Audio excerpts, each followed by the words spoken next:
शनिवार को बद्दी बरोटीवाला नालागढ़ क्षेत्र में ईद उल अजहा का पर्व बड़े हर्षोल्लास और आपसी भाईचारे के साथ मनाया गया।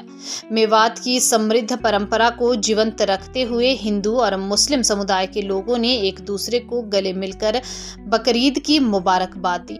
सुबह से ही नालागढ़ के ईदगाह मैदान में लोगों का आना जाना शुरू हो गया था, जहां बड़ी संख्या में लोग अपने वाहनों में सवार होकर पहुंचे। ईदगाह मैदान में ईद की नमाज का आयोजन किया गया, जिसे ईदगाह के इमाम मौलाना मोहम्मद ने अदा करा। नमाज में बड़ी संख्या में ग्रामीणों ने हिस्सा लिया और देश प्रदेश व क्षेत्र में अमन व शांति की दुआ मांगी। इसके अलावा नालागढ़ की मस्जिद में भी बकरीद की विशेष नमाज अदा की गई। नमाज के बाद मौलाना मोहम्मद ने अपने संबोधन में इस्लाम के भाईचारे के संदेश को रेखांकित किया। उन्होंने कहा, इस्लाम हमें आपसी भाईचारा और प्रेम का पाठ पढ़ाता है। यह मुल्क हमारा है और इसके कानून का सम्मान करना हमारा फर्ज है। हमें ऐसा कोई कार्य नहीं करना चाहिए जिससे भाईचारे की भावना को ठेस पहुंचे। मौलाना ने नमाजियों से बिना किसी डर के एकजुटता के साथ रहने की अपील की और देश की एकता व अखंडता को बनाए रखने का आह्वान किया। नमाज के बाद उन्होंने मुल्क, प्रदेश और स्थानीय क्षेत्र में शांति, समृद्धि और सौहार्द के लिए विशेष दुआ की। इस दौरान सभी नमाजियों ने एक दूसरे को गले लगाकर बकरीद की शुभकामनाएं दी।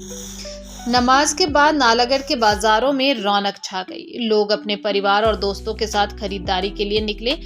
चाट, पकौड़े, मिठाइयां और अन्य खाने पीने की दुकानों पर खासी भीड़ देखी गई। दुकानदारों के चेहरों पर भी उल्लास दिखा, क्योंकि त्योहार के मौके पर उनकी बिक्री में इजाफा हुआ। बच्चों से लेकर बड़ों तक सभी ने इस अवसर पर खाने पीने का लुत्फ उठाया और बाजारों में उत्सवी माहौल बना रहा। स्थानीय लोगों ने इस अवसर पर आपसी एकता और भाईचारे को और मजबूत करने का संकल्प लिया। बीबीएन क्षेत्र में इस तरह के आयोजन न केवल धार्मिक महत्व रखते हैं, बल्कि सामाजिक सौहार्द को बढ़ावा देने में भी महत्वपूर्ण भूमिका निभाते हैं। यह त्योहार एक बार फिर नालागढ़ के लोगों के बीच एकता और प्रेम का प्रतीक बनकर उभरा।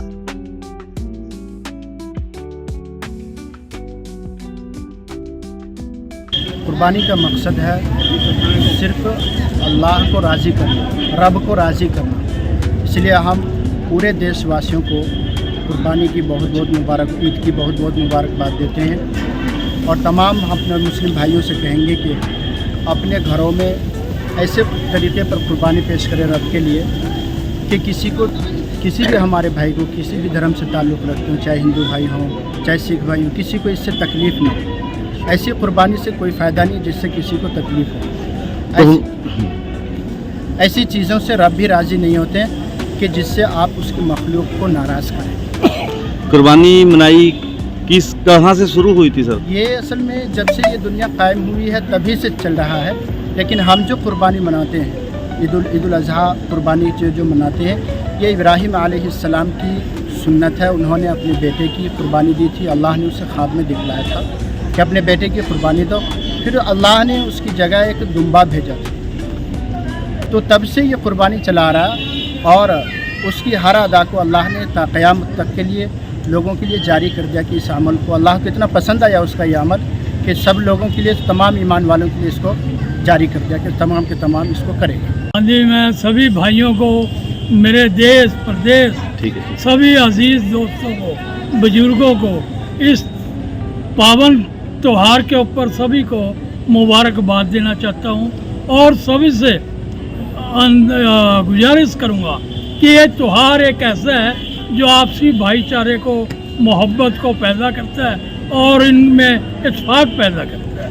मैं सभी से गुजारिश करूंगा कि सभी भाई एक दूसरे के मिलकर इस त्यौहार को, मेरे हिंदू भाई हैं और दूसरी कौम के भाईचारे हैं, सभी मिलकर हम आज ऐसा माहौल बन गया है कि सभी इकट्ठा होकर एक दूसरे को बधाइयाँ देते हैं। बहुत अच्छा मैसेज लगता है हिंदुस्तान में। और नालागढ़ एक ऐसी जगह है जहाँ सभी लोग एक दूसरे का साथ देते हैं और मुबारकबाद देते हैं।